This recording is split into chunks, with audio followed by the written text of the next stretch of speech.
आज पूरे बरतानिया में बॉनफायर नाइट मनाई जा रही है। ब्रेडफोर्ड पाकिस्तानी कम्युनिटी ने भी इस त्यौहार को मनाने के लिए गर्लिंगटन कम्युनिटी सेंटर में एक फैमिली फन डे का एहतमाम किया।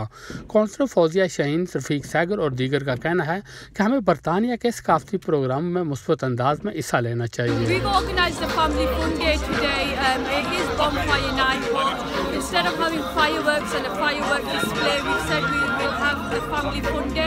So we welcome people from all different communities, ages and backgrounds to come and enjoy a lovely evening. और हमारा मकसद ये है कि अपने बच्चों को ये नहीं कि बॉनफायर नाइट सेलिब्रेट करें, लेकिन कम से कम ये ना करें कि जो आप कम कर रहे हैं, अगर आग लगाते हैं तो आपको क्रिमिनल रिकॉर्ड मिलेगा।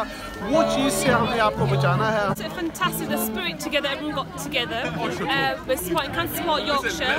We started on two people side off, and it's been amazing, absolutely amazing. Community और बच्चों की दिलचस्पी के लिए मुख्तलिफ प्रोग्राम का खुसूसी एहतमाम किया गया था। रियासत मुगल, जियो न्यूज़, ब्रेडफोर्ड।